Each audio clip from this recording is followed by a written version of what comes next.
Hi, I'm Lee Geringer. I compile the Village Display Tip Books and Village Display Updates. They are excellent display building references of ideas and techniques provided by collectors from across the United States and Canada. These resources have been very well received and have helped thousands of collectors to enhance their village displays.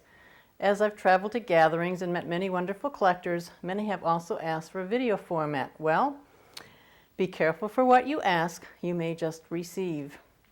The idea behind this video is to show building techniques for a quick and temporary display. A Halloween theme was selected because it's one of those villages that has a great deal of creative potential, yet will only be up for a short amount of time. Therefore, the creator will probably not want to spend too much time developing this display, and they will probably not want to incur a great deal of expense to create it. But they will still want to enjoy and take pride in the results. Remember, display building is an art form. It is subjective. There is no right way. There is no wrong. No matter how the pieces are set up, they make a nice display, a personal statement. But a display can be improved and enhanced with some creative touches. It is not the purpose of this video to have everyone duplicate this layout, but for viewers to learn more techniques to help them develop their own layouts, for them to increase their enjoyment of the hobby of collecting porcelain buildings, and to develop the confidence to build better displays.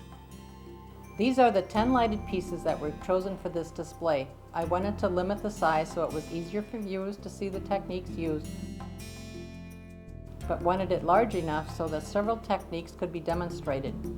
Although this display is illustrated with fall tones and a Halloween theme, the same techniques can be used to develop your winter, spring, or summer displays. Just change the colors you use or don't use.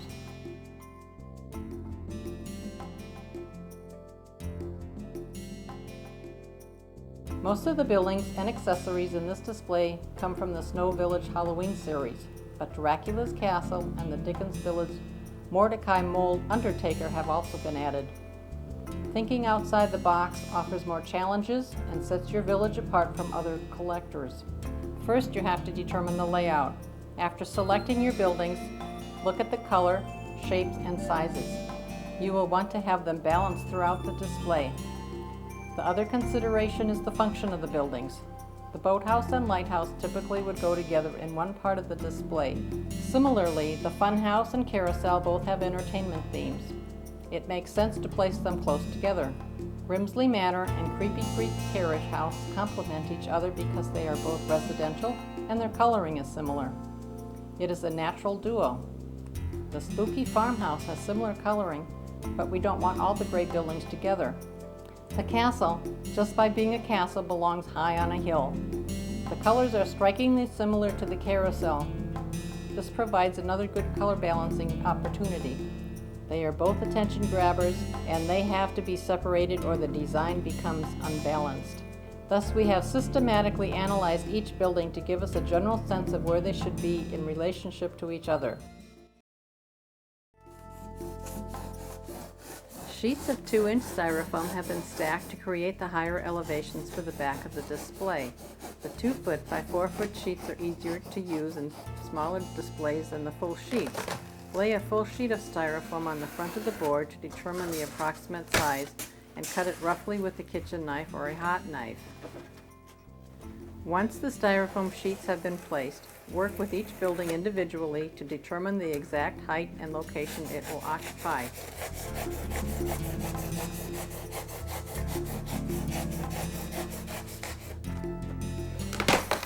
Cut away the excess. You may have to adjust the positioning as you work.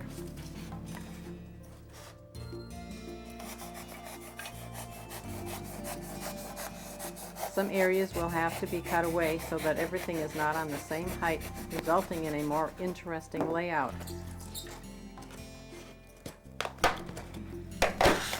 Try to make each building visible in the display and allow some room around each building for accessories and trees. Some areas will require more height, like the castle. Place the buildings on the styrofoam and cut it to the size you want.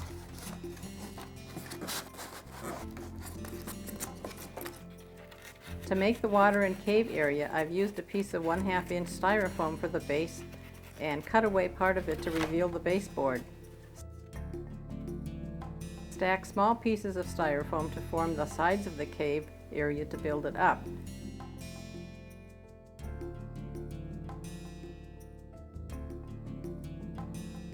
In this case, a larger piece is lined up with an existing sheet. Secure with hot glue, or as I'm doing, with a few bamboo skewers. The latter is quick and easy, however the glue will hold it tighter for more permanency.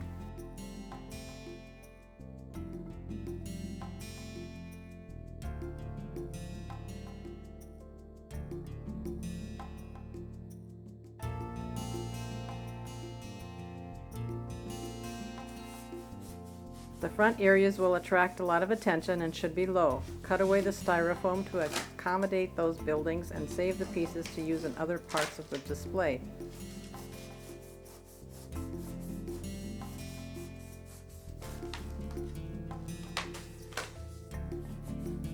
To create a variance in elevation, take each building individually and determine an appropriate size platform and set it into place.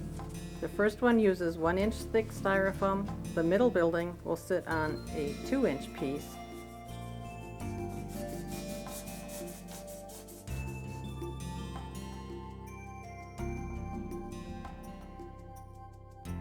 And the third is the lowest at 1/2 inch height.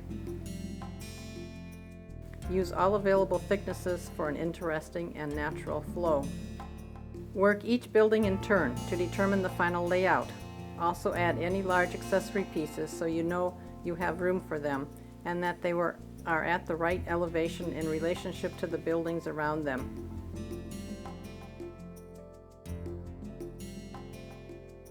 This is what the display looks like in its rough form. It's not real attractive, but all the elevations are there.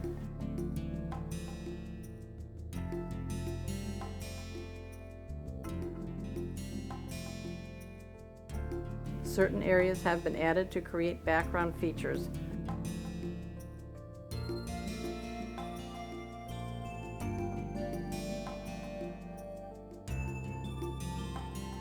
Thus, the basic layout is complete.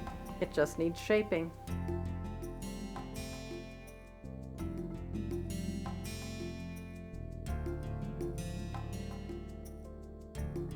One of the best tools I have found to shape the styrofoam is the freehand routing tool made by the Hot Wire Foam Factory.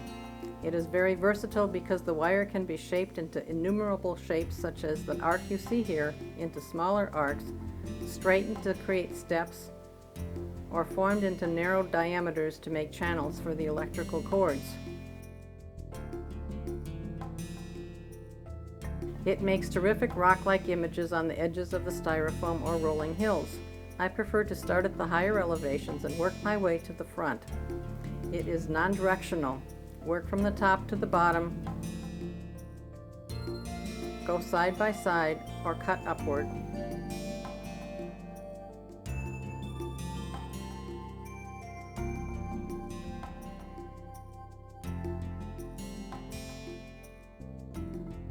Go over areas several times until a good look has been achieved. Twist your wrist for different effects. Once you try it, you will see how nice the display takes shape. The tool is invaluable. Sometimes it is easier to visualize by watching a procedure. Therefore, I'll quickly work several areas of the display so you can see how it is done.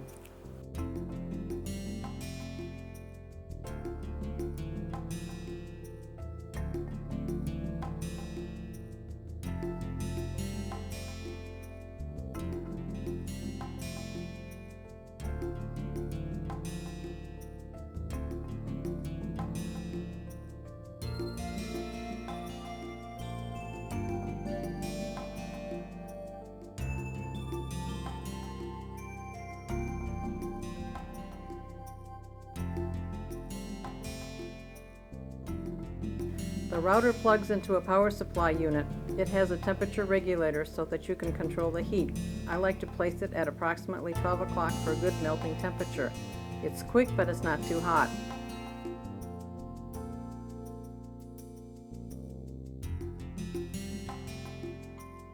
Work all the edges until you are satisfied. If areas are close to the buildings, you may wish to set the buildings in place so you can actually visualize the setting while you are carving. You may even want to form the rocks around a building to blend it into its setting.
If there is an open spot that would look good with some mountains or craggy cliffs, they are easy to add and carve to make a defined background.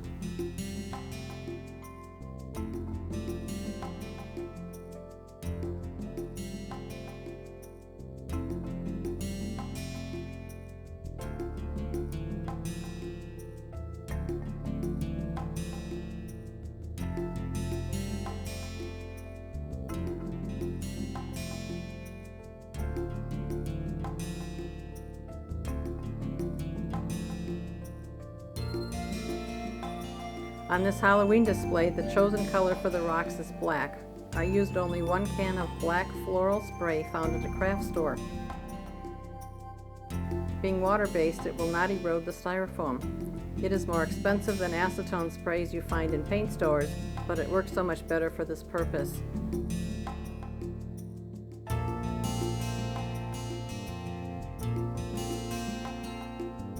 Put a drop cloth down before spraying so surrounding areas are not covered with the overspray.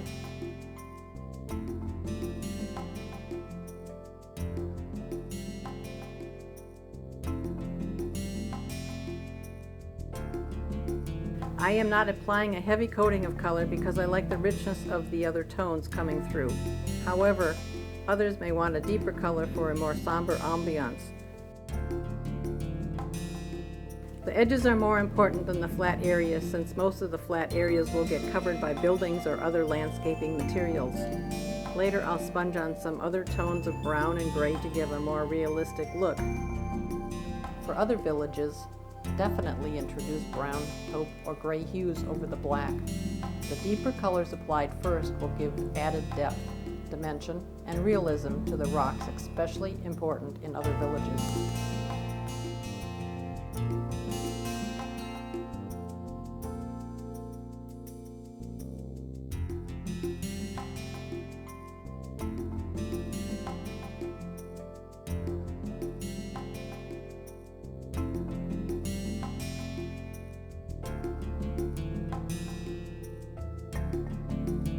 Keep some of the black paint to spray on trees to make them look dead, or spray on other cheap accessories so they fit into the theme.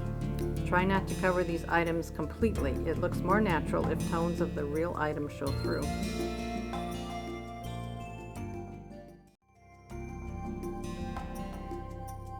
It won't matter if you paint the board or paint the styrofoam. As long as you have water-based paints, the styrofoam can be painted without preparing it further. I've used 4 colors of paint, black, 2 tones of blue, and white, and a sponge to apply it. A sponge goes faster and helps to blend the colors while the paint is still wet. You will want to wear latex gloves so your hand doesn't get full of paint. Pour an adequate amount of each color into a throwaway dish. Dampen the sponge so it is wet, but not soaking wet. Using the darker blue, apply the color to the surface. Dab the color